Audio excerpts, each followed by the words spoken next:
So I was driving and I felt the inspiration to talk about something that I don't feel like it gets enough attention. I don't know. We'll see what comes out.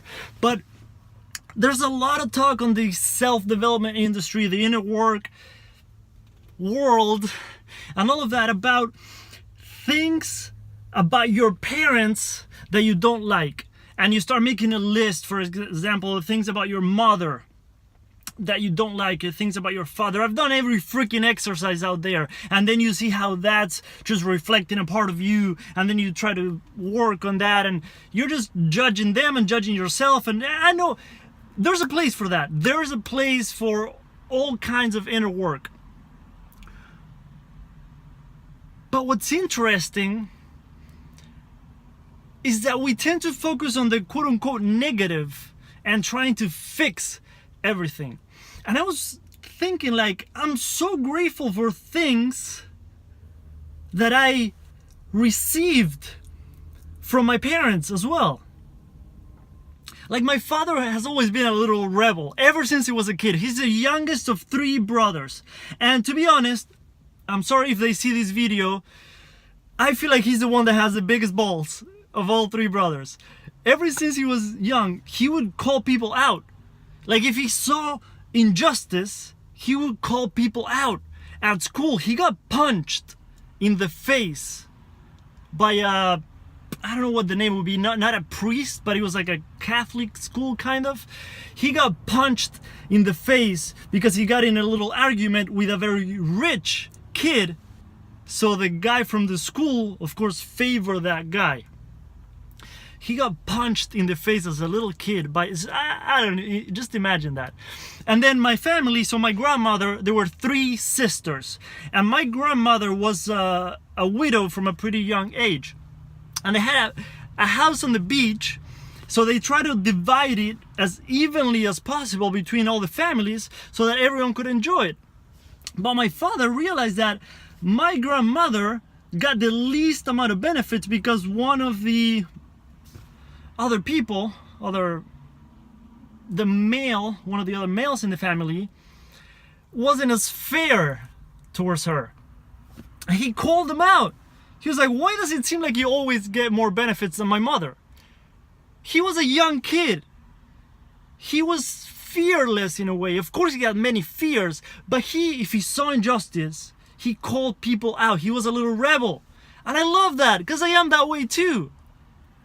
He's always been like that. In Uruguay, they had a restaurant. It was 2 other people. It was 3 owners, basically, my dad and 2 other men. He got to a point that he was like, this is not gonna work out. So he went up to them, to the table. He told them, okay, here's how it's gonna go. Either I'm leaving and it's you 2 taking care of this, or I'm buying it from you. Just like that. And they talked about it, and he bought it from them. He bought a huge business. That takes fucking balls.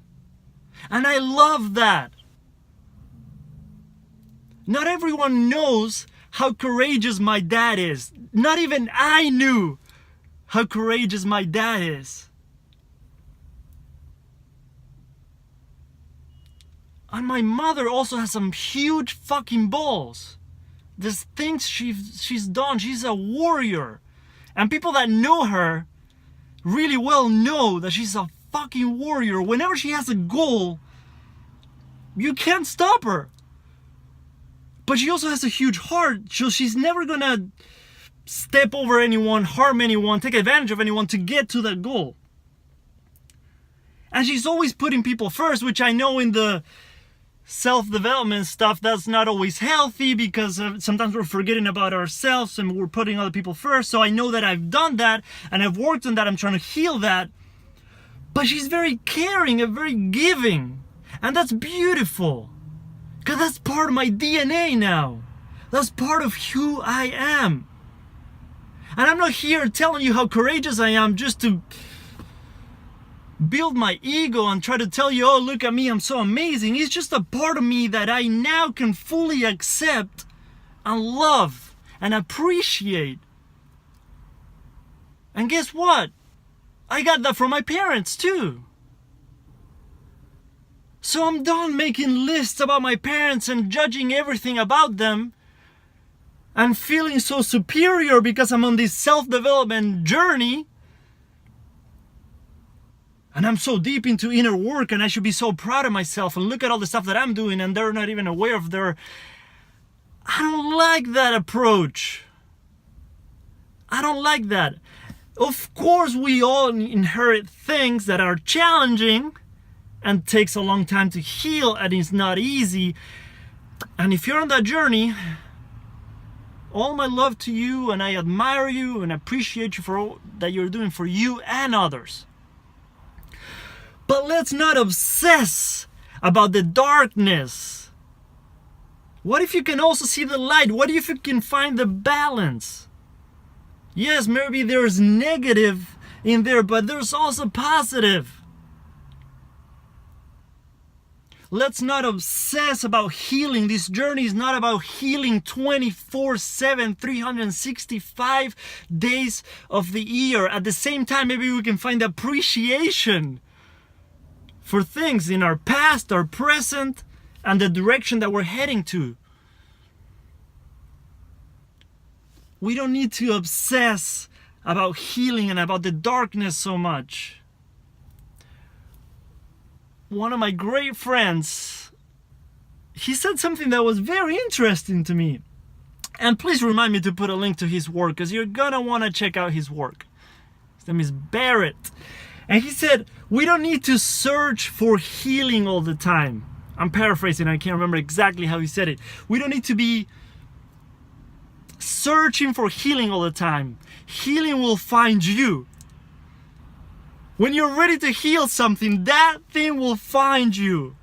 When it's time to heal something, that thing will come up and will find you. And you won't be able to run away. You can distract yourself if you want. If you don't feel ready to face it and you want to distract yourself, I'm not going to hold you back. You can do whatever you want to do. It's your journey. But we don't need to obsess about always looking at the negative and trying to fix everything and trying to heal everything. I've done that for so long, and if I can offer some food for thought for you to try to free you from that so that you don't have to go through all the crap that I went through. We all need to go through things. It's our journey, and we look back and we learn, and it's all beautiful, it's all good, it's all helpful, it's all beneficial. But I realized in my journey that the earlier that someone helped me to get out of that negatively approach, I don't know how to phrase it, the more healing it was for me, the more beautiful the journey became, and the deeper I could go with the healing. Alright, this is turning into a long video. I gotta go take a shower because I'm meeting with some friends.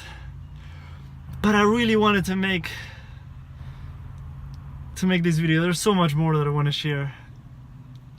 I'm gonna be making more videos about this. It's something I'm passionate about. It's a beautiful journey. It's a beautiful journey. I gotta go. Hope you're having a beautiful, beautiful day. I'll see you on the next one.